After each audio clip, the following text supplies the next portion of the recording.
We're going live. All right, cool. All right, so we're live, and now I'm gonna go ahead and share the stream, and we are now live on Facebook and there. It'll take a minute for people to get notifications. Yes. But let me see here. Boom, 2M Burritos live now. I'm going to share this. You sharing through Facebook? Well, both. I mean, are you to me the link? How do I find the link? I will just tag you on the post right here. How about that? Gotcha. Okay. That's so funny. I'm like whistling also. Like that's so weird. Wow. This is good. I can tell we're very in sync with each other. This is gonna be good. This will be a good sex talk. Did you guys have a good chat while I was away? Yep. Yeah. We talked about you. And yeah, we talked a lot of shit. She has a lot of complaints, Lou. All right. I got a lot of beefs with you guys. All right.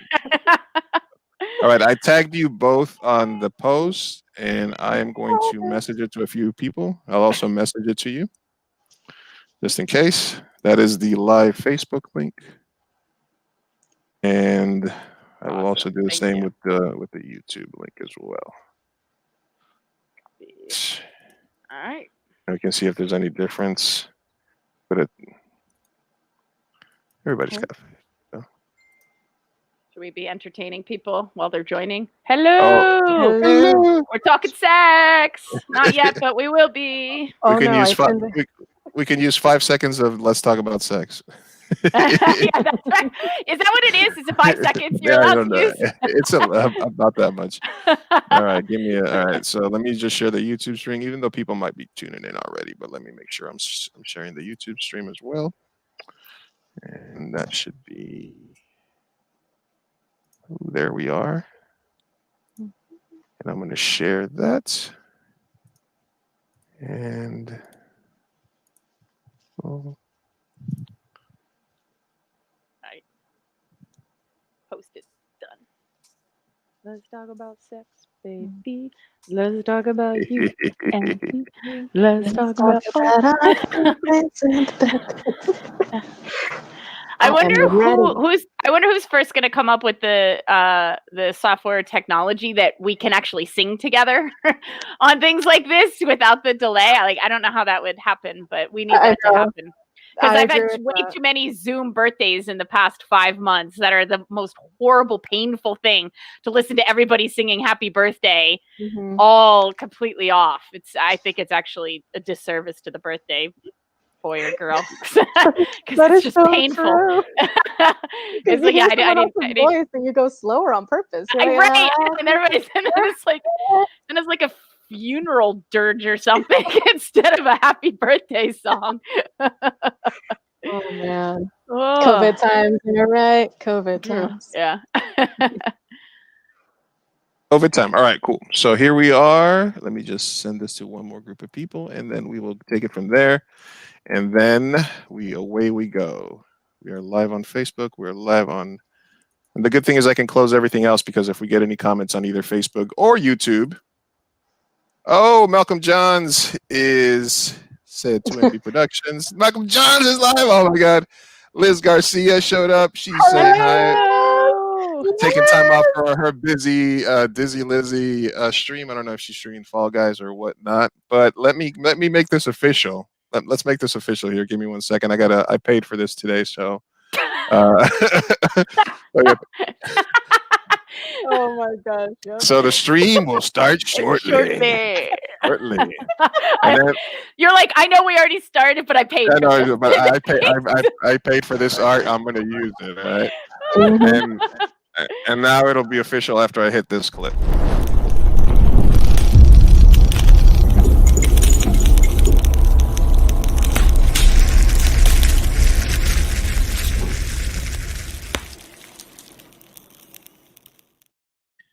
You're Oh. damn right. Awesome. Like that like thundered in my ears. That was really good. Right. I feel like more excited about doing this now. Yeah.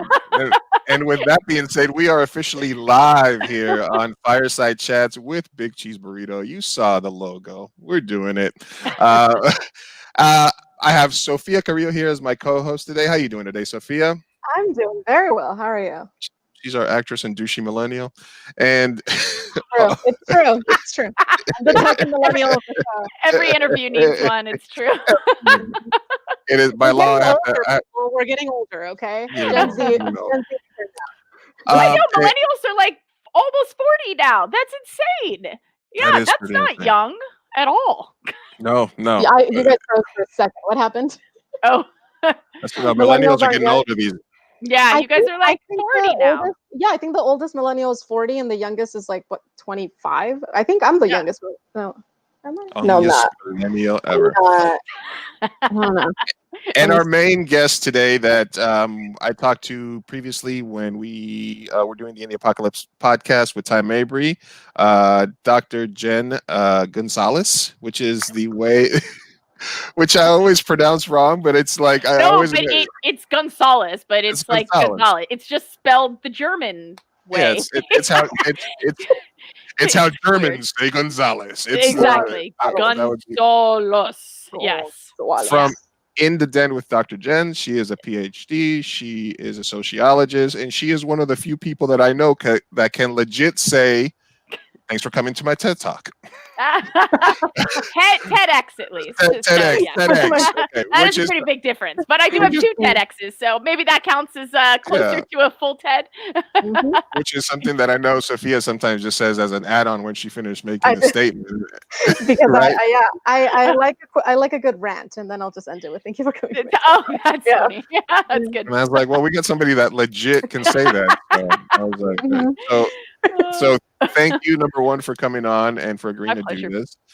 Secondly, I've just started this sort of new endeavor, and this is the second one that we're doing live. So I appreciate you taking that. Awesome, my pleasure. I was a little afraid, obviously, but then I figured you're a veteran. You know what you're doing. You've done this a long time. And Sophia, I can always mute her if she gets too loud and obnoxious. So we'll be fine with those things. But Dr. Jenn, how are you doing today? I'm doing good. Sophia and I were talking ahead of time just about, all the ups and downs in the past 5 months of COVID. But today's a good day. So that's a good thing. I'll take them as they come. I wanted to start just obviously by getting a little bit into your background because, people not necessarily have heard you when we had the previous pod. So when did you kind of realize that this kind of sex positive, sex education sort of was something that was super important to you and something that you wanted to pursue? Yeah. So I grew up in Pennsylvania, suburbs of Philadelphia, and grew up Catholic, although I am no longer that.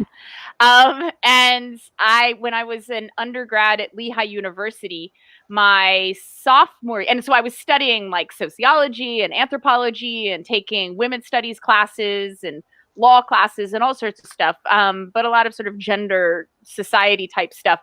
And my sophomore year, my roommate became a sexual health peer educator, the folks that go around to the dorms and do condom demonstrations and safer sex talks. And she was enjoying that so much.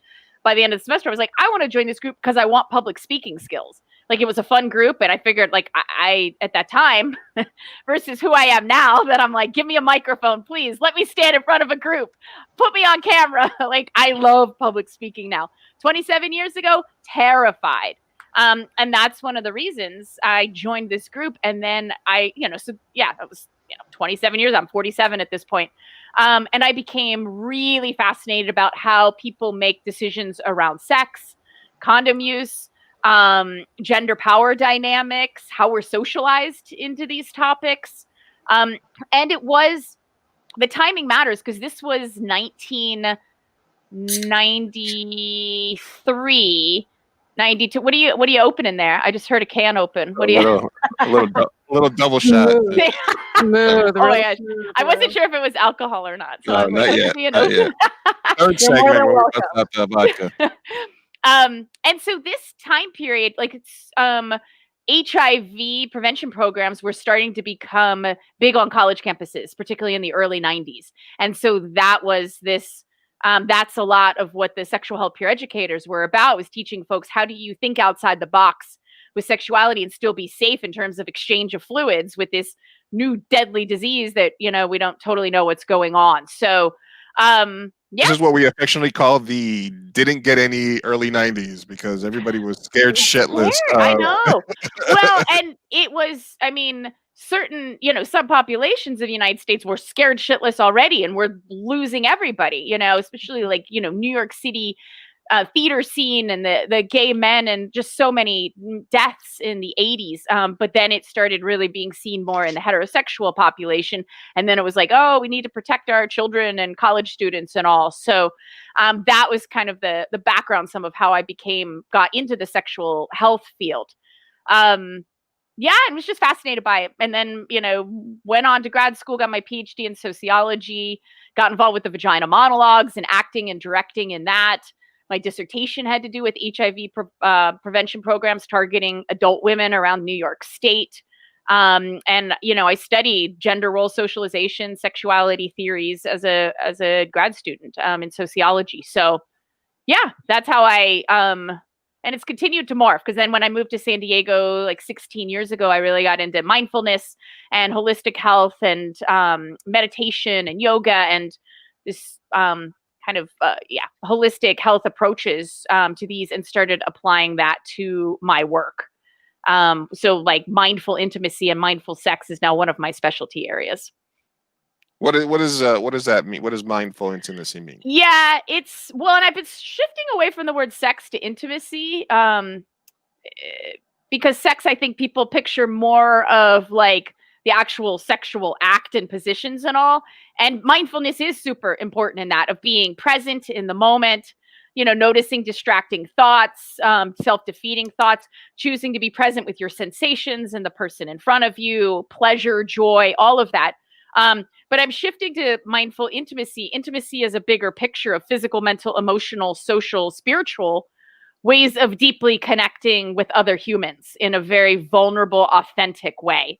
And how much we have that gets in the way of that, of our childhood traumas and our gender role socialization, you know, just fears of being vulnerable, times we've been shamed in the past, social media images everywhere, and that we're never good enough.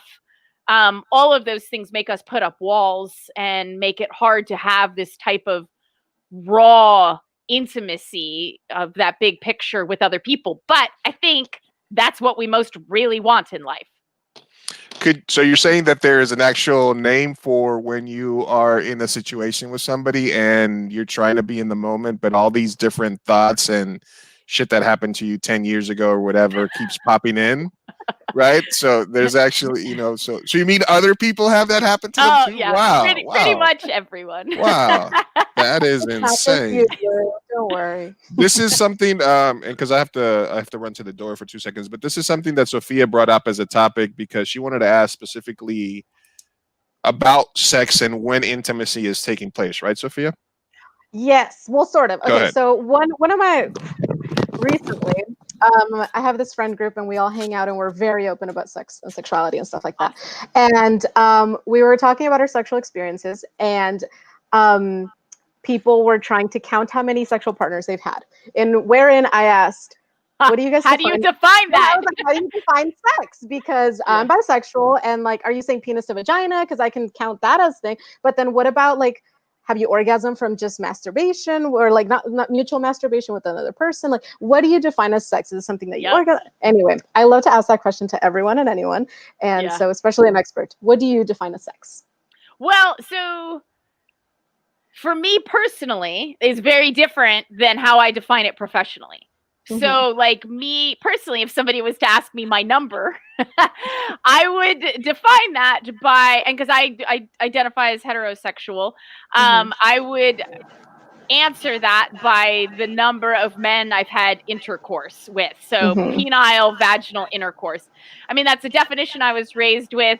It in terms of like number, and because, you know, for me, that act does have more meaning. It is more emotional. It certainly has consequences of pregnancy Mhm. or, STIs. So it's got, there's just more weight behind it. However, if you were to ask, like, how many people have I hooked up with? I was like, who the hell can count that number? Like, oh, good Lord. Yeah. Well, I I've love that never you been mentioned. married. I've had some long-term relationships, but Jesus, like, Yeah. I don't know. Well, I love that you mentioned that it has the risk of STIs. Because a lot of things have risk of STIs that aren't necessarily penis to vagina sex. For So sure. I'm like, The would risk that is then lower. Yeah, for Mhm. sure. The risk is lower. I mean, oral sex for sure.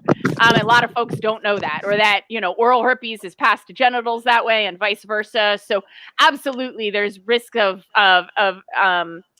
kissing someone else who's got oral herpes, Right. that can Mhm. spread. So for sure. It's just in terms, anybody who sleeps, so anybody who has sexual intercourse, penetration with a man, somebody with a penis, is at higher risk because of having that thing that you're sheathing, basically, especially if you're not wearing a condom. You have all of that skin to skin contact, and also because of if there's a deposit of semen, like that carrying. So there is, I remember these statistics years ago when I was doing more like HIV prevention work, like at the LGBT community center here in San Diego, and my dissertation and all. And it was statistically anybody that has intercourse with a male, regardless of their, sexual orientation, gets penetrated by a male. If that male has something, they're at higher risk of getting it, much higher than other ways. So, but anyway, in terms of professionally, how I define, I let each person define it on their own, and I ask them what it means to them and why and where they learned that. And that's because that's not up to me to define for anybody else. So I love it. Yes, I love that answer. I'm gonna nod like I was here listening. Yeah. Like, Not like you learned something, Lou. Those two, they're on it. You got it. Now you said this word, condom. It was a little. Could you like? What was this? What is this? What is it? Is this like the clitoris? You're like, I don't think it's real. It's invented by the feminist industrial complex. we have a comment from my buddy Kurt, and he says, "I love raw intimacy." Well done. All right, that was good. Don't we all? Don't we all? But that does bring up a question that I have, which is, I feel like recently in the last couple of years, maybe it's like a plan B type thing, but I think not using a condom has become more, I don't want to say normalized, but more common.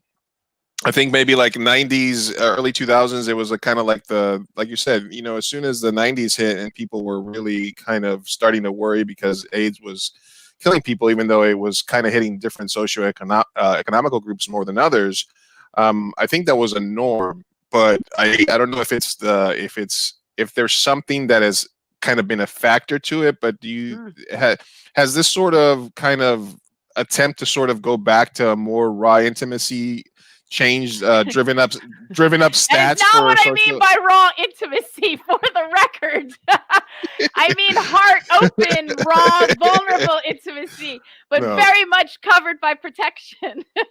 But have you noticed that as a trend, and do you think it's changing anything towards like diseases and stuff like that? I don't actually know. I know because I'm not in, like, I've actually stopped calling myself a sex educator. Because I'm not really in the nitty gritty of all of that stuff. That's why I call myself much more like an intimacy educator and helping people with communication and like depth of connection. And then sometimes I talk about the nitty gritty of sexual stuff, but I don't, and I mostly work with folks that are in, like, at least in my private practice, folks that are in long-term relationships. So we less talk about such things. But this was a while ago. I feel like this was probably at least, could have been 7 years ago, 8 years ago. I don't know how long ago. There was a national study that came out and that showed that younger populations, 18 to, I don't know, 30 or something like that, condom use was much more prevalent than any previous generation. So whether that's stayed or changed, I don't know. Yeah. So I actually am not up on stuff like that. I'd be curious to know. I mean, I could see in some ways, because I do feel like younger generations are getting worse with vulnerability and being able to have difficult, uncomfortable conversations with somebody in person because of technology, because of coddling of parents, because of all sorts of things. And that is, unless, protection is an uncomfortable conversation that people need to have. It doesn't have to be uncomfortable, but many people would be uncomfortable and awkward with it. So maybe people are less wanting to have those conversations and, using alcohol and pot to numb themselves more so they don't care. I don't know. It's an interesting thought. So I'd have to look up that research. Maybe it's just a porn I'm watching. I've never seen a condom used in porn, for the record. So, but I did want to kind of talk about that because it's something that we talked about, and I thought your take was super interesting on it. And I used to make a joke, which was that you can tell how much porn actresses hated their fathers by how much they stared directly into the camera when they were having sex. Fucked up. Wait. So I want to know why. What's your theory behind that? Well, my theory was that if you go along with the theory that becoming a porn performer is something that is a result of your upbringing or of your relationship with men and wanting to have control over them. And if it's something like that, then if you're in a porno movie and something happens, then I don't know. It was a joke. Honestly, it was something that I was I'm like a dork. I was like, ooh, what could be the theory behind this? Like, this is what I do with these topics. But I could be completely wrong, because that's using the assumption that becoming a porn performer is somehow a result of A, B, C, D happening to you. Right. And I don't think I wouldn't say specifically stuff around wanting power with men. I don't think that's No. I would not say that's the case. Do you think there's a component in terms of just like your relationship with your family and stuff like that, at least, or? This is a sensitive topic, these type of topics in my field.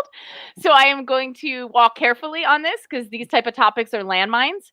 I do think that in general, especially for women, like, you will be judged and stigmatized by going into sex work in any way.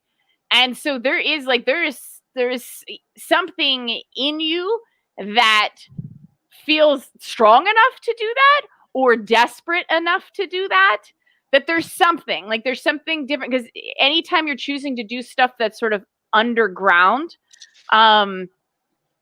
that speaks to something about your relationship with others, your relationship with society. But sometimes it's just desperation because you've been, stigmatized already, or treated badly, or discriminated against, and you don't have very good options, for making money. So I'm sure there's research out there that looks at whether, female porn stars had childhood trauma or more childhood trauma or bad relationships with their parents. I can't speak specifically to any of that research, so I would just be trying to tread lightly. No, I understand. And obviously it has to do with essentially there's also a movement to destigmatize sex work in general.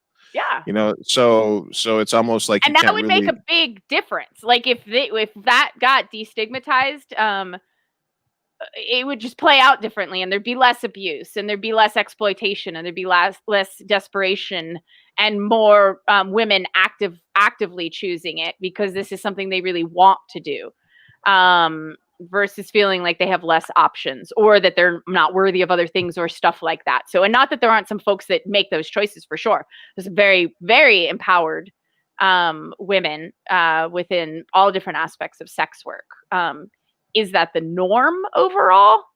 I don't know. Sex work, that's a big, big range. And there is a lot of exploitation within that, particularly for women. So is 18 an appropriate age for a woman to make that decision? Do you think that there should be a conversation about that in general?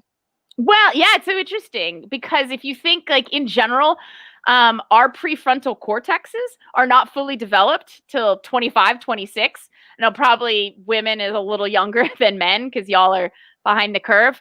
And that meaning your awareness of consequences and your sort of ability to see bigger picture. And so that's an interesting thing. But we let people go into the military, Right. you know, and put their lives on the line at those ages. So we consider them adults. But who hasn't made decisions at age 18 that you'd look back on and be like, what the hell did I know?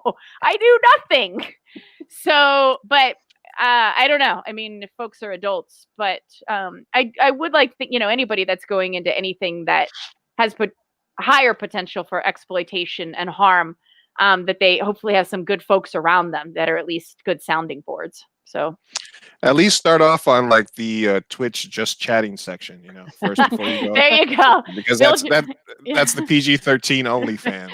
Work your way up. But the thing is, this isn't going to stop because as a society, we absolutely, particularly for women and women's bodies, we absolutely overemphasize youth and beauty of this version of very young, you know, innocent women. So there's a market for it, and men still control a lot of that. And so we're, it's not going to change. So.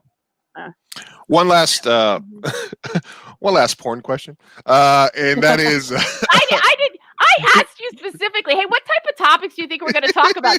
Nothing that you've talked about so far did you mention? I got it here. But these are Sophia's questions. She's like, ask these questions. I don't want to ask.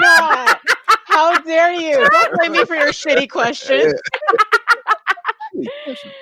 All right, so this is all kind of related to this one, but this is something that I asked you a while ago, and I remembered it because it stuck into my head, which is the availability of it as opposed to the 80s, 70s, 90s, where you used to have to go find it in your parents' closet, as opposed to it being readily available to you. How does that change like a young teenage boy's brain, 13 to 15, when they have all of this, everything in front of that? Yeah. How does it change a 13, 15-year-old girl or, you know, non-binary person going through the same thing? Yeah. And in the end, plot twist, in the end,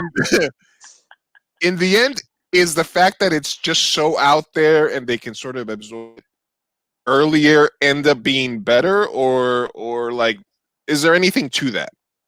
Yeah. So I have to say, you are, I hope the whole interview is going to be like this. You're hitting on like all of the hot topics within my field of the shit that I gotta, if I'm don't want to be attacked by people in my field, which happens a lot on social media. Knock on wood, gratefully not too much towards me. But so there is a lot of controversy in our field of sort of like the pro-porn people and the anti-porn people. I think for sure. So we have bad sex education in our country. And on top of that, porn ends up being a main form of sex education, which isn't education, it's entertainment, it's titillation. There is a little bit, you could see what a sexual act looks like. That's helpful. I do think for kids or teenagers that are growing up, I mean, which is changing now in society, but more in the past. But even so, if you're queer and you don't feel like you fit into the mainstream in some way, to be able to find people who look like you or have the same desires you do and are, and normalizing sexual activity in that way, I think that could be very powerful. To be able to see images like that, to be validated.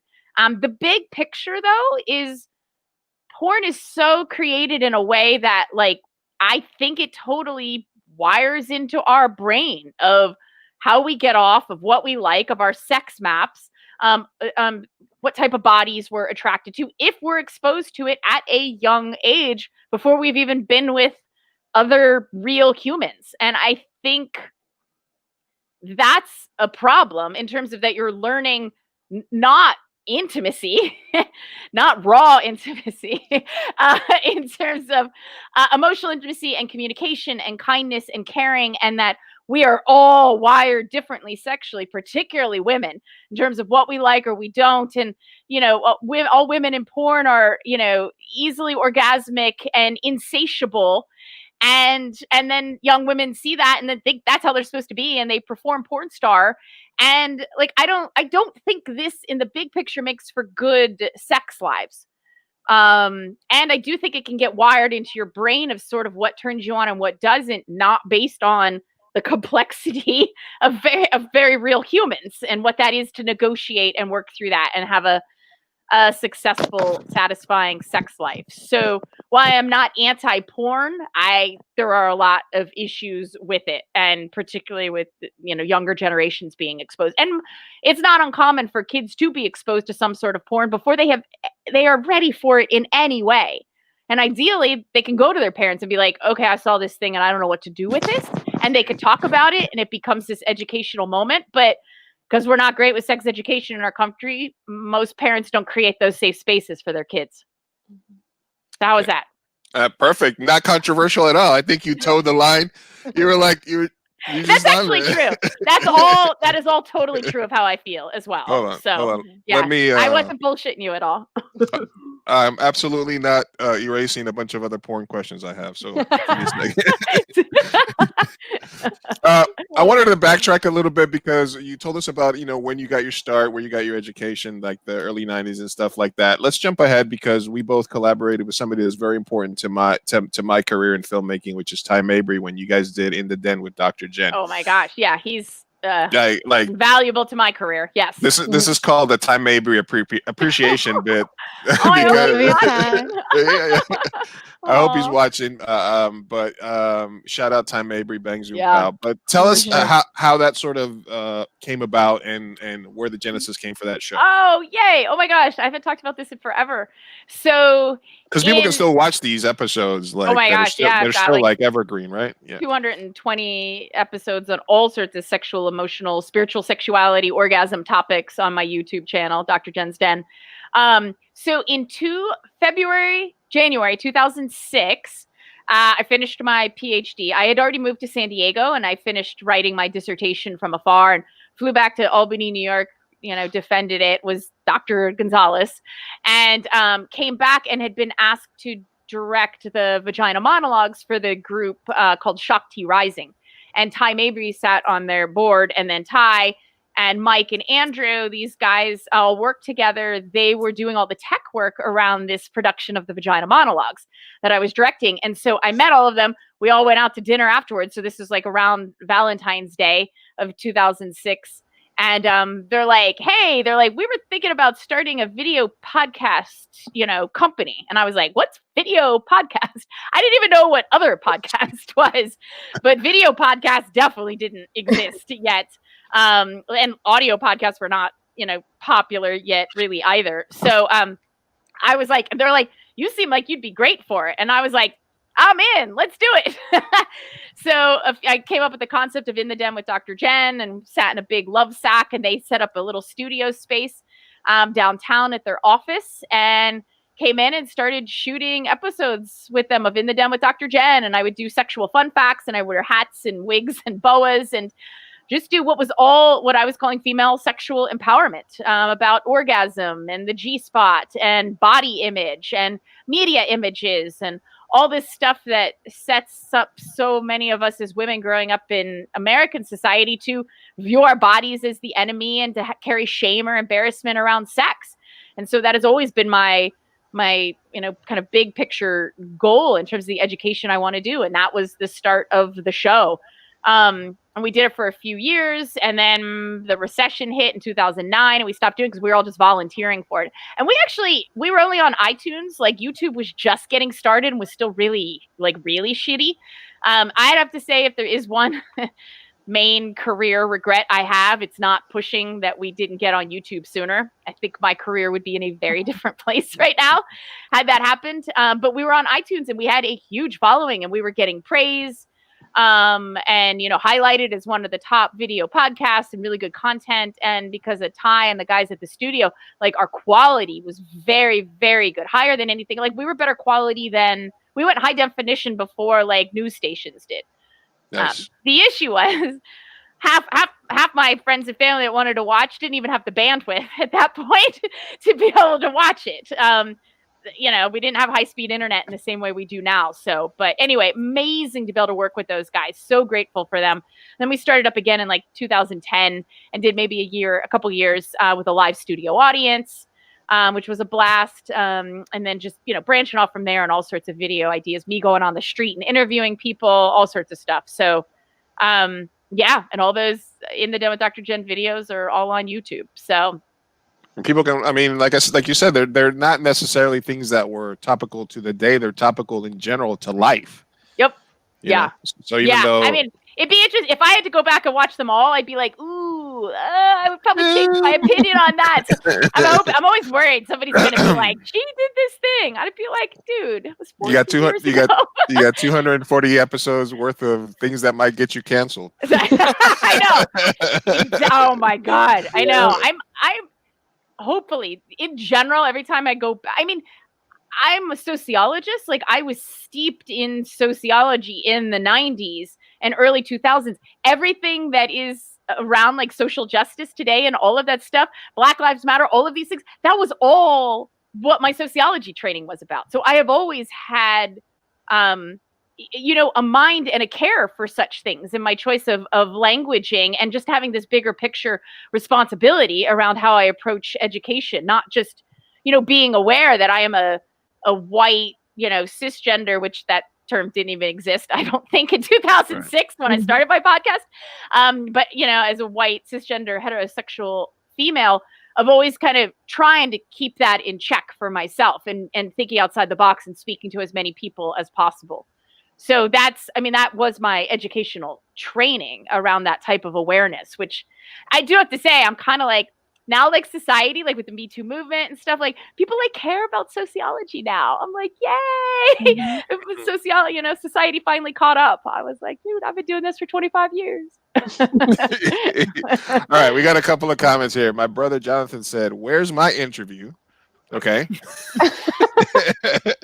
Wait, did you interview him, or just he wants to do an interview with you? I've been scheduled. He wants to talk about prison reform. Obviously, this is a video podcast that's more about just anything really that I want to talk about. So we don't necessarily talk about.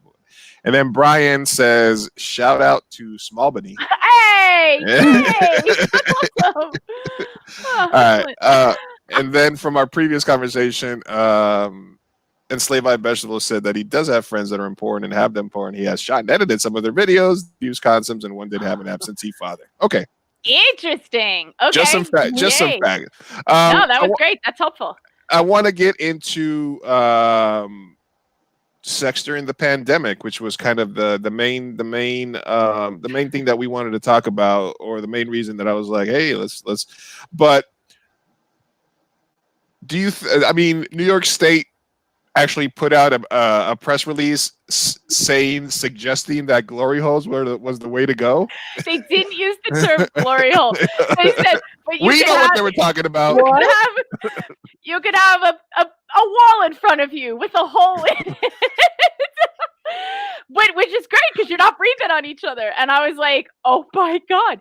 It was New York City Department of Health, apparently is run by a guy who was an old school guy that was a part of sex education around the HIV crisis.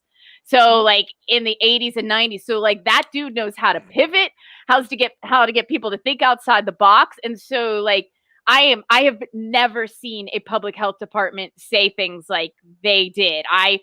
Every time I kept reading it, I was like, fake news. This is such bullshit. And then I'd go and see, and I was like, oh my God, they really said these things. This is amazing. So, because glory holes are good advice during COVID times. So do you know where any are, or? I don't know. Well, because I'm a public speaker who travels. So my career has been devastated, so I was thinking about creating a side business of creating glory holes. So I might be able to sell you one, Lou. Need some drywall and a drill bit, basically, in a nice secluded place. Walk around with it. Oh my God! But what are other precautions that you've seen that have been sort of mentioned or talked about out there? Is it just basically just really think about who you're going to be with? That to me, absolutely. Because, so for folks who are not in a long-term monogamous, committed relationship with the same person. Otherwise, I mean, because I'm single. I've been pretty lonely for 5 months. Just, in July, just starting to get back to dating some and doing social distancing dates and all, which actually have been great.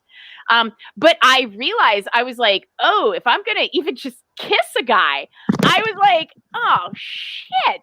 Like, because then I was like, they used to say, like in the 90s when I got trained in sex education, everybody, you sleep with somebody, everybody they've ever slept with, you're sleeping with.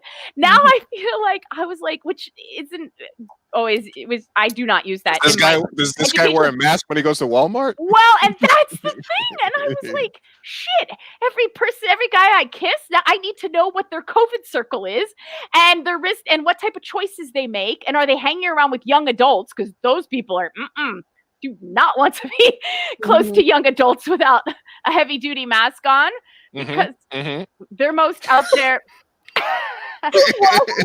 She is a millennial, right?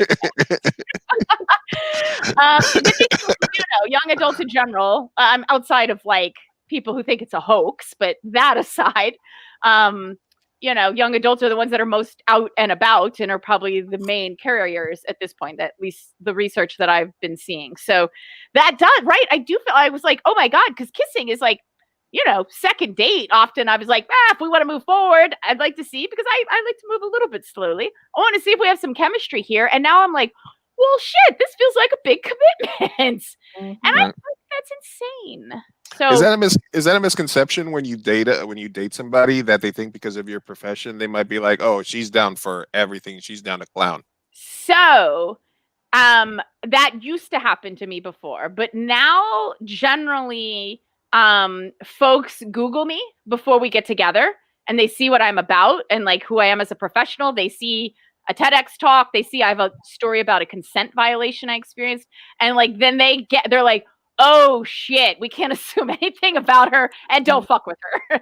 I think that ends up, so it serves as a really good litmus test because they know often what I'm about and who I am. And as soon as they meet me, they're like, I am not DTF. I'll be like your biggest buzzkill if that's what you're looking for. I can't help it. I'm a sociologist. So I know, Sophia, you had a question regarding, well, my question was that relates to her question. My question is, I guess from my perspective, it might be that people are reevaluating because of this, that maybe they were about to break up with somebody in March, but they're like, now we're on lockdown and I don't know if this is going to last till January. So maybe I want to keep this person around because I want to keep banging. What do you think? Do you think that's happening a lot? I think that could have lasted maybe the first month or so. That's not going to have last 5 months, because if you were going to break up with this person, you don't like this person that much, and if you're actually in, I guess you wouldn't be living together at that point, but no, that's true. So I guess if you could keep it, but we're going through a global pandemic. There was so much uncertainty, and essential workers who are, putting their life at risk, people who have lost their jobs and lost their incomes, people who have lost parents and grandparents. Like, there's so much ickiness that you're going to also want emotional support from other people. So I think if you're just, screwing with somebody and you could both be okay with that being what it is without wanting more emotional connection, I would think if you were going to end it with somebody, probably one person wants more emotional connection than the other. And I think this time period would have blown that up, I would think. So basically, if somebody breaks up with you during the pandemic, you probably fucking suck. I do not want anybody out there that's sitting at home alone hearing this and feeling bad about yourself and pouring another shot of whiskey. Please don't listen to Lou. Sorry, no, what I would say. Why not? Pour that shot of whiskey. Hey, you know what happened? Drink it. But Sophia, your question was about whether the population was going to go up or down, right? Yeah, mine was just purely speculative. I just wanted to, hypothetical. Do you think that there's going to be more children conceived because you're stuck in a house with someone, or because of social distancing, there's going to be less oopsie babies? What do you think? Both. However, I think overall, I think from the first, few weekends, of when shelter at home started, Mm-hmm. which of course depends on where you are in the country. So I'm just speaking to San Diego and our area and what I know. I think we could have more 9 months from March, April, because people couldn't go out, they couldn't drink, so they're sitting at home drinking. They're trying to be like, it's global pandemic. My guess is that there are more pregnancies from drinking at home at the beginning of shelter in place. My guess is that we would see a blip from that. So whenever that would be, end of the year. I do think, there's because hooking up has gone down to some extent, just casual sex or your ability to go out to a bar and meet somebody new. There'll be less whoopsies, as you said. I think I would guess that there would probably be some, particularly maybe some younger couples, if they were not financially impacted negatively. Because if people are really financially impacted, that's a terrible time to have kids, because you can't afford it. However, I do think some younger couples maybe who weren't so impacted financially could be like, oh shit, this certainly makes you look around and think what's important in life. Let's have a baby together. That matters. We want to stay together. Let's do this. So I do think the emotional component around all of it could make some more people choose it. But the financial piece will work against that. And then in terms of divorce rates, I think for a few years after, starting next year and the year after that, maybe the year after that, I think divorce rates will go up. Again, if people are financially hit. So after the recession 10 years ago, it took a couple years for divorce rates to go up till people could afford it. People will stay together financially, even if they hate each other, because they it's not wise otherwise. So those are all my predictions. I feel like I'm a psychic. We're gonna have to come back in 2 years and see if Dr. Jenn predicts Exactly. the future. So it's not stay together for the kids; it's stay together for the COVID now. That's that's the upgrade. All right, let me catch up on these comments here from earlier. Brian says, "Think outside the box." Phrasing. Okay, got it. No, that's literally my tagline. You go to my website. It's sexuality outside the box. So that's all my. And Malcolm Johns earlier mentioned that glory holes are important at all times. Thank you, Malcolm Johns. They are. Whose contributions are powerful. And if you can't afford a glory hole, then cut a hole in the sheet. Oh my God, that could be some way, some way that you can get through that. Wait, can I say? I want to say one other thing. You were asking about different relationships.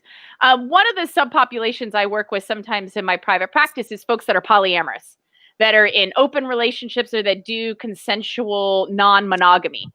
And I think that's a very interesting subpopulation to look at of how they've been handling COVID, because especially for folks who have a primary. So whether it's a spouse or just a long-term partner that they are committed to, and they may have a family and kids or not, but then also they have sexual relationships and or emotional relationships with other people. That's been interesting to look at, because people certainly March, April, May, the beginning of it, folks were more likely to hunker down with their primary and not be seeing other people. Or their primary, instead of 3 other people, they're seeing, choosing one, and cutting that down. So I think that's interesting, how that population has certainly had to make decisions and alter their sex lives. Somebody that might be down with a couple of entanglements, so to speak. Have you seen any major changes from I know you can't violate HIPAA, but people that you've talked to, any major changes within that population that has affected them through COVID? Or anything that stands out to you? I keep a small private practice at this point, and frankly, the folks that can still afford to see me are good financially, so they've kept their jobs, they can work from home, they've been stable. I think I've seen changes. The thing is, it's just people kind of not being able to get out and away from each other. Is that they don't have outlets of their friends, or they don't have their sports outlets. They're always there with their kids, and they're trying to do work, and they're trying to homeschool. That doesn't bode well for couples being able to have conversation time, let alone like intimacy time with each other. So, and I'm happy when folks are reaching out to me, and I was like, yeah, of course, let's do a Zoom session, because of all times like this is when you want to make sure you're working on your relationship and prioritizing time for it to be able to get through a difficult place like this. So I think just the how much people are stuck at home, and if they're stuck at home with kids, that can absolutely create more resentments and more tension and more stress. And on the flip side, people love their family dinners and they're getting more times with their kids. So like there's a positive aspect too, but I don't know how great it is for couples, because if you came in with any issues that you were brushing under the rug, there's no rug to brush them under anymore. It's all coming up to the surface. Do you think we'll be able to kind of get back up to speed though relatively quickly, kind of when this kind of clears up, or do you think this is going to have if it clears up? I mean, and that's the thing. That's the issue of that we don't know in terms of vaccines. We just don't know the long term, which is terrifying. To me personally and professionally, and just for our world. So it's interesting because I know folks, there were some people right away, they're like, let's be optimistic. This is good. People are going to learn what really matters in life, and they're going to prioritize those things. And I don't know. It depends on whether people are going to be intentional. Like really positive things could come from this. Not that there's not horrible, crappy things, long-term impactful, but if people really do want to think about, hey, what matters most to me? Hey, let me sit down and start just a 5 minutes a day meditation practice. Let me focus on what I'm grateful for and how do I cultivate more of that. I'm in a job I don't really like. Let me start thinking about what I would like to do. Like this, I think this is a really powerful time for you to reflect on what matters to you.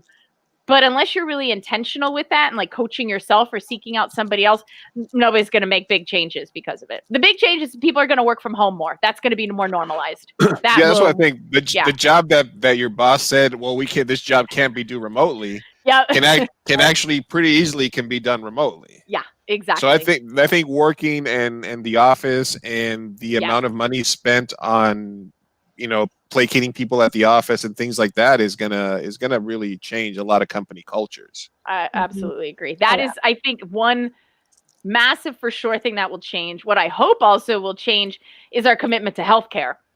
And access to affordable healthcare for everybody, because Jesus Christ, there's nothing like a global pandemic to make you realize how much your health matters to you. So I'm hoping so. Or what the lowest common denominator of your society's health actually kind of impacts you. Right. And that, yes. Do you think that it's going to help now that we all have to get, tested for COVID or like watch out for something? Whereas before, maybe not everyone is so up to date with their STI testing type of stuff. Do you think that it's going to help destigmatizing sexual health and testing? No? I wish it would. Somebody asked me that a question a few months ago. So it's interesting to reflect on it. No, because we still suck at talking about sex as a society.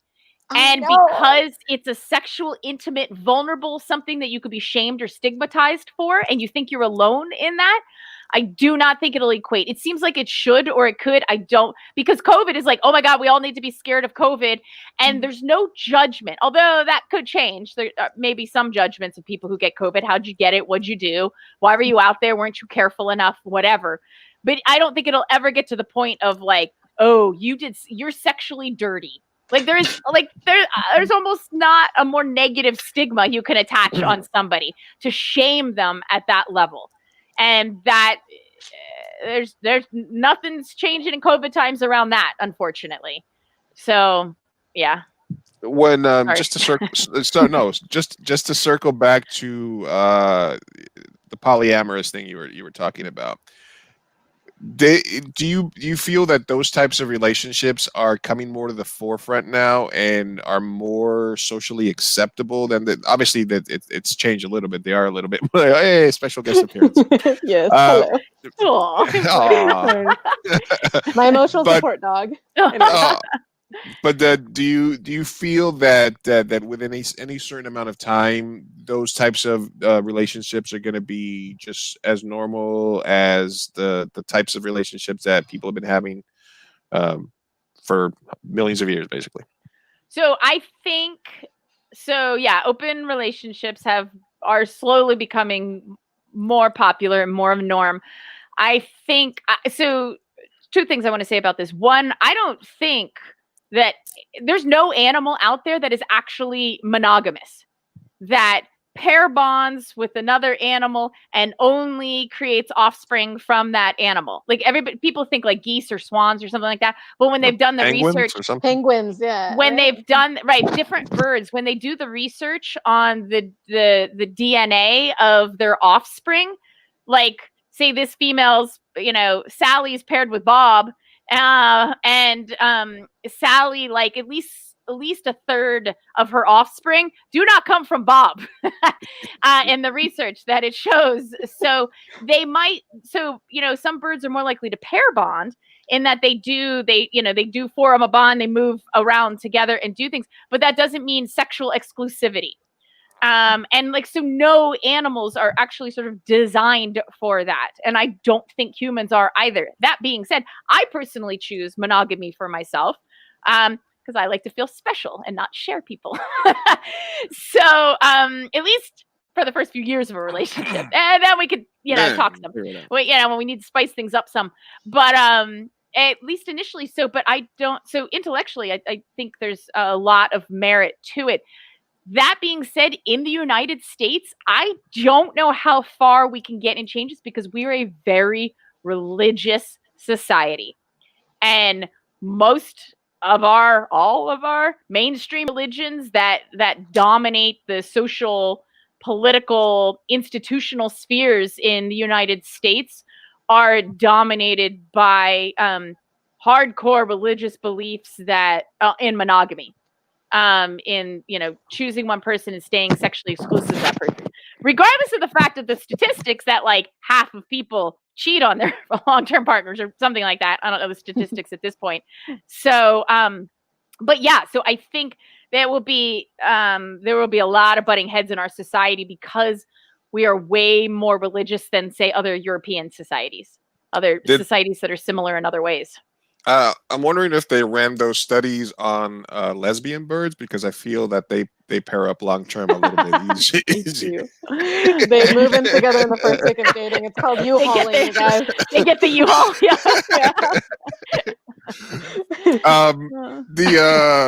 The other thing I wanted to talk about, and I want us to take a quick break here so we can kind of reset, make sure, because our first segment ran long, so I think I kind of combined the first. It's flowing. An hour. It's flowing pretty good. But I do want to, Chris Rock said a man is only as loyal as his options.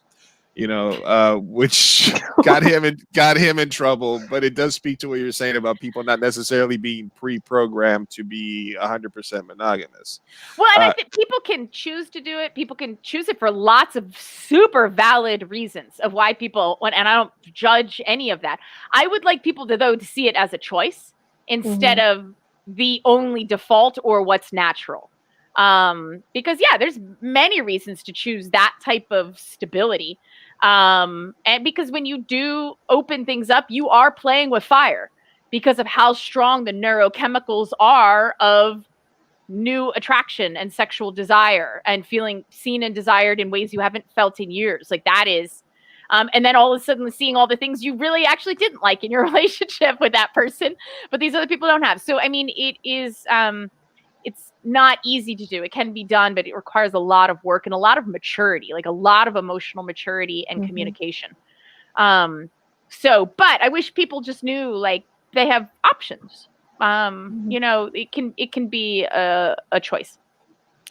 Are you guys good with just keep going? You're still I'd rather keep going. Okay, that's fine. That's cool. And then wrap up a little sooner whenever we're wrapping up so I can get back to my dinner. My pasta and pesto sauce is waiting for me. I was like, I'm hungry. You're gonna have to heat it up. That works for me. All right, so let's talk about your current projects and the at Dr. Jenn. What is your new show about? What are you moving forward with in your career, and where can people watch it? Yeah, so it's not a new show. But I have a Patreon page. So I am, if anybody that doesn't know Patreon, it's for folks that are artists and creators and podcasters and musicians who basically already put lots of free content out there. And Patreon is a subscriber page where folks can come and pay a little bit amount each month or a lot, depending on what they want, have different levels, and then get access to exclusive content. So you're both supporting somebody who you think is an important creator in the world and you appreciate what they're doing. And you're also getting some exclusive content. And I've been like, shit, I have 15 years of videos, podcast interviews, my podcast that I do, Sex Talk with Clinton the Doc, articles that I've written, just like endless amount of free material I've put out there. So I was like, come on, people, you can pay $6 a month. And also then what exclusive content is behind the scenes stuff.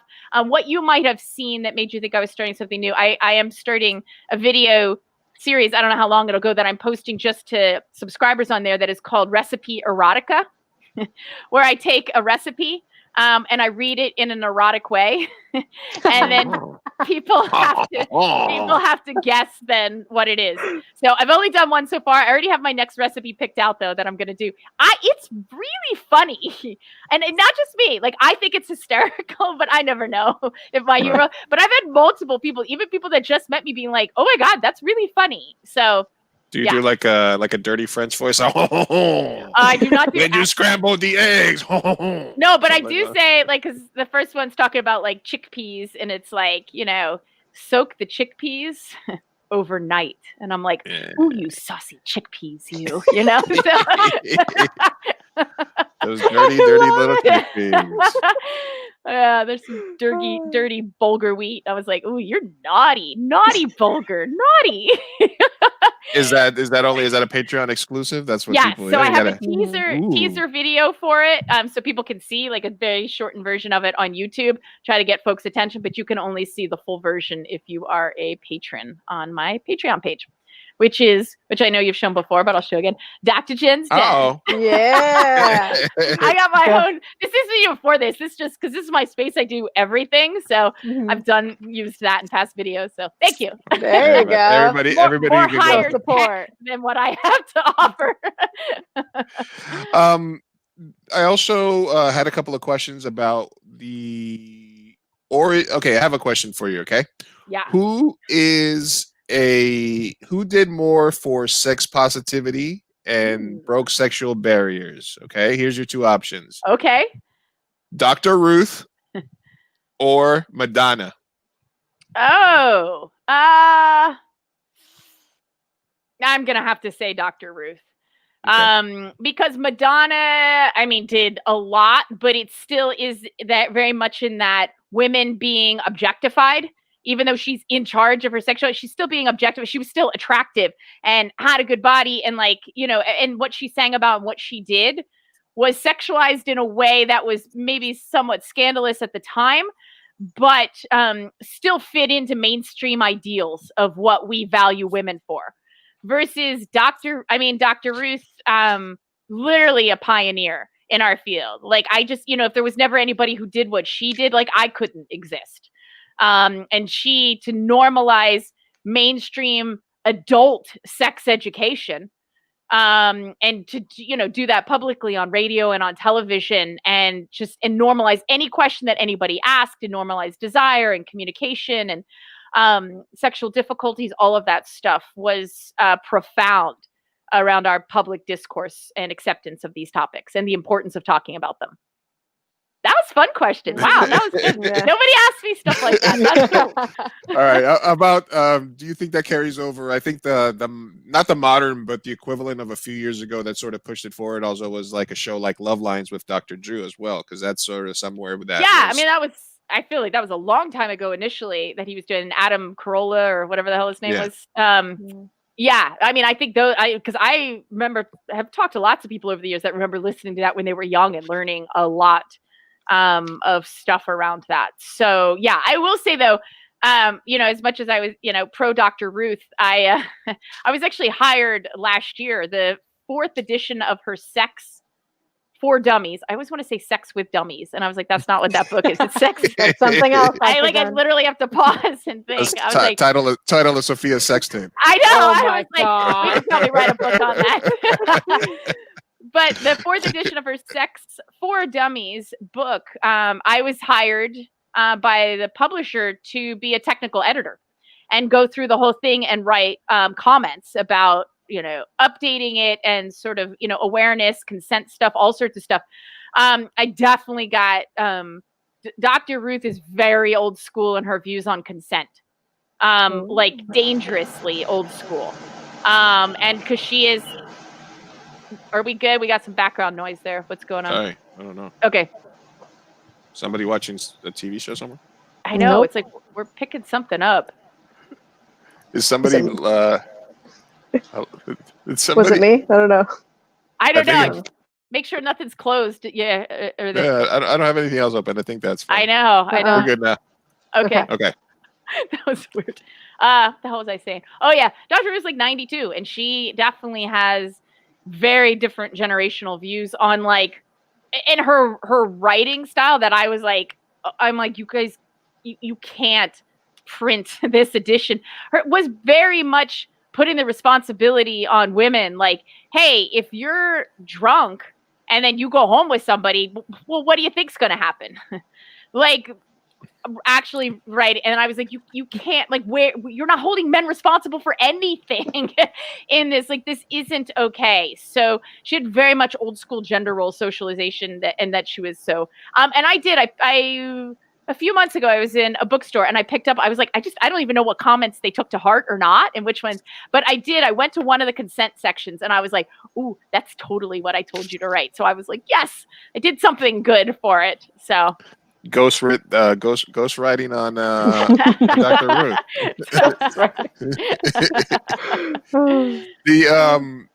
But in terms of consent, obviously that's like, do you think the conversation is I mean, there, at some point there should be like an app for that, right? Like me and you're gonna hook up and you're just like, can you just what are the? No, I hate those ones where you like sign a freaking contract. Like what exactly are you agreeing to? What does sex mean to you? And if you sign that and then change your mind, well, sorry, you signed it. You said I could bang. Fuck you. Like that's horrible. That's like, there's nothing black and white about a sexual encounter except the fact that you want to make sure you're respecting the person in front of you and actually know their needs and desires. That's an ongoing thing that's continually unfolding, and I could be very much a yes to the person in front of me that I want to do something sexual with them and I'm enjoying kissing and touching, whatever. That is not a yes to sexual intercourse or penetration of any kind. Like you cannot read someone else's mind. So consent is an ongoing conversation and check-in. And it doesn't have to be, may I kiss your neck on the left side? May I kiss your neck on the right side? May I pat your head? May I touch your left breast? May I touch your left nipple? May I slip your left nipple in my mouth? That's not what we're talking about here. Hot. Although that was kind of hot. I don't know. Hey, you dirty chickpea. I know.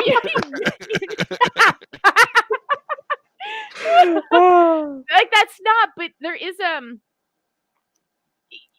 if you're not good at reading other people, and I would say most young men suck at that because they've literally been trained out of it in our society. But if you start paying attention, you could tell the difference between somebody who's interested in what you're doing and somebody who's not. Somebody who's just going along or somebody who's actually enthusiastic and engaged and interested. Pay attention to those things. Because why? Yeah, I could keep going on, but I'll stop. Yeah. Sophia, did you have anything else there? Yeah. About consent? No, just in general, just Oh, I mean, I was just going to say I completely agree that I think it's an ongoing thing. And I mean, even within intercourse, it can change. You can change your mind. You're free to change your mind, whether you agree to penetration, but maybe not anal or something. Like signing something away that is a black and white yes or no, it doesn't give room for the intricacies that may ensue in the action of intercourse. And it's all full good. disclosure. When I said, "Is there an app for that?" I had no idea there was an app for that. No, it's a full thing. People want to have totally. No, that's a thing from a very rigid, lawyerly black and white view of sex. That's so detached from actual the nitty gritty nuances, organic aspects, ideally, of a real sexual encounter. Although I guess a lot of people follow very sort of scripted ways that they think they're supposed to behave or perform, or what acts you're supposed to do and in what order. But like, that doesn't make for good sex in the long term. So Yeah. think outside the box. There you go. Exactly. Well, if you're in a long-term relationship, what's more dangerous, asking for anal or asking for a threesome? I would guess the threesome. Your questions are ridiculous, and I kind of love them. That's great. I literally, nobody's ever asked me these things. Yeah, I would have to say, because I feel like anal can hurt if you don't know what you're doing and you don't have a lot of lube. And the receiving person is tense like that, and you just won't get anywhere, frankly. And it'll hurt like hell, and you could bleed, and like that's no good for anybody. So that sucks. That being said, a threesome, you could like lose your relationship over that if you don't know what you're doing and don't do it well. So yeah. Okay. Actually, we have a good comment here based on that. Here it says threesomes could ruin the entire relationship. Anal could only ruin their entire day. I mean, it's the anal could ruin a few days. It could hurt Couple to of days. sit, and it Couple could of hurt days. to poop. It could hurt your soul, man. But yeah, I mean, hopefully you're not. If you're doing it against your will, that's a whole nother thing. That could bug you up. But if you're doing it willingly, but don't really want it, or you're like, okay, let's try this, but I'm really scared about this. Yeah. So, but otherwise, yep, that's good. You might want to ask after like a bottle and a half of Pinot Gris and kind of say, check it out, see what's going on. That does not bode well for the whole consent conversation. Oh, damn it. Just saying. We're backtracking. That would be why I'm the expert here. And which also brings something up, which is, just because you're in a relationship with somebody or married to them, the laws are actually saying that a husband cannot, in some states, the husband cannot legally rape his wife. Does that still stand in some states? Because I know that didn't start. It wasn't until the early 70s that started getting overturned, but I didn't know that still stood in some states. I don't know, but I think I've heard of something about that, but just to circle back and finish the conversation about consent, just because you're in a relationship with somebody and they said yes before. Oh my God, no. Yeah, absolutely. Each act is its own new act. Each honor if you truly want to honor the human being in front of you, you don't ever assume what they want to do with their body. So, because that's presumptuous and arrogant and rude and potentially dangerous. So, yeah. Who is freakier in bed? Oh God, I already don't like where this is going. I'm sorry. Dr. Ruth or Madonna? Definitely Dr. Ruth. Conservatives or liberals? Oh. Liberals, man. Come on. I feel like conservatives can have a freaky, deep underground side to them. Yes, and we'll search that out on porn more. And we'll find that, or in their affairs, in their infidelities, they could have a lot of, because the concept, what you resist persists. If you have these thoughts of something that's sexually that you're interested in, and you push that shit down and you judge it and you shame it, woo, that takes on a whole life of its own in the shadows. It doesn't go away. It's much healthier to to put it on the table, to shine a light on it and be like, okay, is this healthy? I mean, if it's something that's unhealthy or harmful to others, still pushing it down isn't going to help. Shining a light on it, working with it, and then figuring out how to make responsible choices with it. But I think liberals in their actual sex lives would be kinkier. But there's a lot of suppressed stuff for conservatives. Yeah. Now, just because, and I had deleted all my porn questions, but just because you brought it up again, I'll throw one more out there. It's my fault. Just your fault. But would you say that the recent trend in popularizing of some more taboo porn topics, like incest and things like that, are a reflection of kind of society, kind of just moving opening up to more of it, or is this kind of a kink that's always been there that that's just something kind of new that people are sort of getting into now? It's interesting. So I've heard this so like the stepbrother, stepsister thing, and the stepmom or the stepdad and those porn. And I saw that recently. Somebody in my field was commenting on social media, like, why are we, and this person was saying, I think they had childhood abuse. They're like, oh my God, this stuff triggers the shit out of me. Like, why are we seeing more of this? So this is me totally theorizing, with my years in the field. My thought, and I have to say, like, I don't know the whole breadth of the field, so I could be off here, but I feel like it's more about it's taboo, therefore it's hot, and there's a power play dynamic. That's what those things, because it's the stepfather or the stepbrother or something, coming into the younger female, and there's an innocence, and there's this. I feel like those factors are more what the appeal is in that versus people actually secretly interested in incest, like Freudian bullshit. So that's totally my theorizing on that. Yeah. How are we getting that background noise again? I don't know. Let me see. It's as if somebody has like a football game on or something. It's Sophia. It's all right. That's right. I'm gonna put her on timeout for a second. Oh, okay. No, she muted herself. Okay, you can unmute yourself, Sophia. Go around. I did not. There she is. Yeah, it sounds like there's another window open or something, and something that like keeps starting up. That's what I'm wondering, if anybody has open windows that, like, sometimes some stupid commercial pops up, or did somebody flush the toilet? It's helpful. Enslaved by vegetables. So is that a vegetarian, or does that have some other meanings? Enslaved by vegetables is a friend of mine. Is that like a sub who's a submissive vegetarian? He's a because musician. I feel that. But go ahead, sorry. Are you vegan or vegetarian? I am vegetarian. Yeah. See, I would have asked you, are vegetarians more kinky than meat eaters? We taste better. There you go. There you go. Support that shit. Just saying. Mic drop. So farts smell like roses, right? Oh God. We do not smell better. We taste better. We do not smell better. Oh, too many lentils and Brussels sprouts. No, it's not good.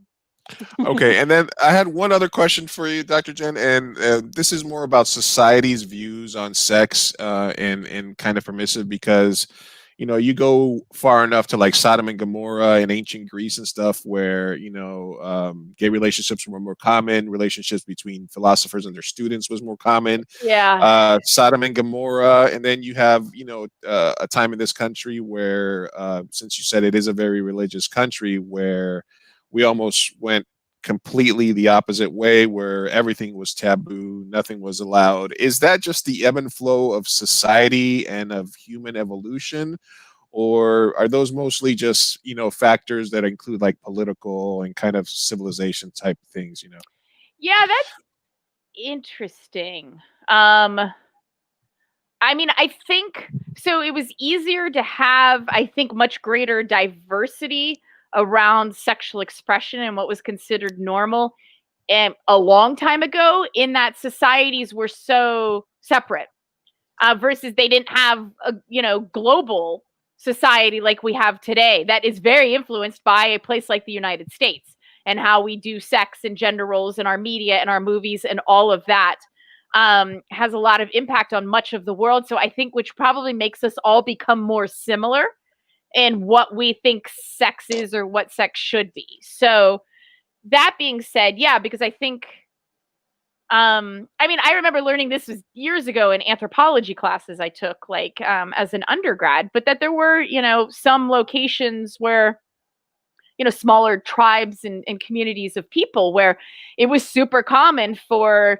adolescents to have sex with lots of people, males and females, and females were not shamed for that or judged for that, because they're like, how else do you learn what to do sexually, and that it was a pleasurable thing to do, and it's not stigmatized and judged like we do with adolescents today. And so that was, a part of what they did. So I think we'd probably have a whole lot more variety, but I think we're all kind of moving in towards more similar things. But specifically in our country, I mean, we are, we're less liberal than some, like I said, European countries, because of how religious we are, and how much that infiltrates our government and decision makers and policy makers, to the extent of overriding good science and what's actually healthy for a society.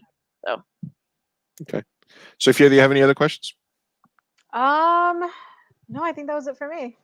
Okay, I got one more, and then I have a bracket for you, because I always do a bit where I do a bracket at the end of the segment. But my last question to you before we get to this bit, Dr. Jenn, is you see the meme, which is a meme I saw, which is the boyfriend and the girlfriend having a conversation, and then he's like, I want to introduce some toys I want to bring some toys into the bedroom, and then he's like playing with cars on her butt or something like that. Oh. What? I mean, for people out there that might just have like an A to B sexual relationship, Yeah. What's the starting off point for introducing kind of safe ways to kind of figure out what kind of toys they like and stuff like that? Yeah, great question. And this is a question I get asked it all comes down to this question of like, how do I bring up doing something different in my sex life with my partner, without making them feel bad or judged, or that it's super awkward or uncomfortable? I often say there's a couple different things. One, I say, blame it on me. Say, I was listening to this podcast. I read this book. I read this article. I listened to this interview. And I realized hey, yeah, we have a good sex life, but there's all sorts of stuff we could try. And I heard about this. What do you think about trying this? Or I'm curious about trying this. So you want to emphasize and hopefully genuinely what is good about the connection you already have. Because otherwise, if the person feels like that you're telling them that they're a failure in some way, particularly men, will get very reactive to that and defensive to that. So bring it up, and don't bring it up that you're sort of telling them we need, you suck and we need to do this stuff to make it better. You're just bringing it up as sort of a curiosity. Hey, what do you think about this? Or I was reading this. Do you know much about this? I think I might be interested in trying some things. What do you think? Or where could we start? So bring it up just as an opening of the conversation. Also, keep it a very small conversation. 10 minutes, 20 minutes. Because often it's harder to come into a conversation if you're afraid this discomfort could last for a long time. And I say that to couples anytime they have serious topics they want to talk about. Put a very defined boundary on it and stop when that time is up. You can come back to it later if you want, for sure. But don't, because otherwise the person who less wants to have the conversation, it gives them a sense of safety. That they know they're not going to feel sort of stuck in this. And it can be easier to be like, all right, I'm going to do this for 20 minutes. This is super uncomfortable, but then we're going to stop and we could do it again tomorrow, but I don't want any more tonight. Yeah. And just be kind to your partner. I love when you do this, and I love how you do this, and I like this part of it. Remember, we used to do this. Maybe we could bring that back. Or I read this thing and I've never even tried toys. What do you think? So having her open a door and seeing a $3,000 Sibian on the floor, that's probably not the... That's probably they don't go that. Do they actually go that high? I don't know. I think they're expensive. Oh, okay. My move is usually this. Or I know the smaller ones. I'll send a text and it'll say this. And what type of response do you get, Lou? Yeah. Depends on the situation. Usually it's the laughing, crying emoji. That's awesome. Okay, so you could be crying. Okay. Well, usually what I'll do is I'll do a bracket at the end of each segment, which is kind of based on what I feel the guest knows a lot about. And for you, I chose sort of talk show host. I was gonna do sex toys, but I decided last second that I didn't want to like Google a bunch of different sex toys names. So, but I did have a quick bracket, and these are just I'm gonna give you two different talk show hosts, and just based on whatever your love is or which one you like the best or not, then we will move them on to the next bracket. You ready? Okay. Okay, and then here I want to show you one last comment from Enslaved by Vegetables, who say. Yay! Thank Dr. you. Jenn is fantastically Angelic. I will follow her. Okay. Oh, much appreciated. Thank you. Okay. Before I get to this bracket, I wanted to ask you, what is your favorite euphemism for sex? Mine is, let's hop on the good foot and do the bad thing. I can't. Do you actually say that, and does it actually lead to anything that's pleasurable? I didn't say it was the one that works the best, but in terms of your favorite euphemism for sex, what's yours? What's yours, Sophia? Oh man, putting me on the spot. I have no idea. Bumping uglies. The Devil's Tango. The Devil's Tango. The horizontal mambo. Like that one. I would like the horizontal mambo. Oh, I say Macarena, but okay. The Macarena. The horizontal Macarena. That's a good one. I don't know. I'm a little more clinical until I'm really turned on. And once I'm really turned on, good God, the stuff that'll come out of my mouth, which I will not share here. But that's how you like. I'm very raw. But when I'm leading up to that, it's like, oh, would you suckle my nipple, my breast? How about a nice 68? There you go. I know. I'm not a fan of 69. It's just 68. 68. They do you, and then you owe them one. Oh, that's good. All right. Let's get down to the bracket. Let's wrap this up with Dr. Jenn. All right, the talk show host bracket, Dr. Jenn. First round: Oprah or Larry King? Oprah. Ricky Lake or Space Ghost? Who the hell's Space Ghost? Yeah. Exactly. He's a cartoon talk shows that they want to replace Ellen DeGeneres. Oh. Yeah, I don't know. Okay, no, Ricky Lake. All right. Arsenio or Jimmy Kimmel? Ooh. Gonna go old school Arsenio. All right. Conan or Alex Jones? Conan. All right. Jesus Christ. Dr. Ruth or Regis? Dr. Ruth. Dr. Ruth. All right. Johnny Carson or Howard Stern? Johnny Carson. Johnny Carson. Joe Rogan or Letterman? Oh, that's a tough one. I'm gonna go old school with a lot of these. Letterman. All right. And Ellen DeGeneres or Donahue? I mean, I know we're supposed to cancel Ellen, but Ellen. All right. And she's done a lot of good. Like a lot of good. I have a bit. I mean, I think that there's this whole eating your idols thing that's happening a lot of the time, where it's like they're just people that have done so much for a movement, and then they start getting shit on. Yes, there is something to be said for looking at people's body of work. Has a lack of wisdom, a lack of long-term appreciation. It's very short-sighted. I think it's very emotionally immature in general. And it's very reactive. So, yeah, I'm clearly not a fan of that overall. All right, second round. Oprah or Arsenio? Oprah. Oprah still. Ricky Lake or Ellen? Ellen. Conan or Dr. Ruth? Dr. Ruth. Yeah. Letterman or Johnny Carson? I think I know where this is headed. Letterman. And then the semifinals are Oprah versus Ellen. Oh, see, they should be in the finals together, probably. I'm gonna go Ellen. And did we? Yeah, Joe Rogan or what did we? No, sorry, let Joe Rogan. Letterman or Dr. Ruth? That's a funny mix-up. Insane. I'll say Dr. Ruth. And then finally, Ellen versus Dr. Ruth in the final. I'm gonna go with Ellen. Yeah, Ellen, my winner. Right. Yeah. Hey, there you go. Ellen gets a W on the big. I know. Podcast. I'm anti-canceling her. So. Excellent. All right. Well, anyway, they can find you at Dr. Jenn's Den on Patreon. You can watch the Jenn videos on YouTube. And and my website is drjensden.com. So that's my handle on Instagram and YouTube and everywhere, and that's my website, which is my hub for everything. So definitely find me. All right. Well, I wanted to thank you for coming on. It's been an hour and a half, but it went by pretty quickly. I agree. Yeah. Thank you, Sophia, for being here as well and contributing to the show. And any last words for us, Dr. Jenn? Yeah.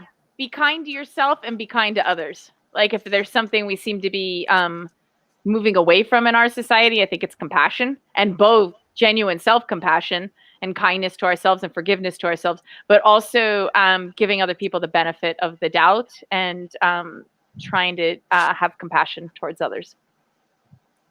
Excellent. Sophia, your final thoughts? PSA. Going off on that, cancel culture. Hey, there you go. Yes.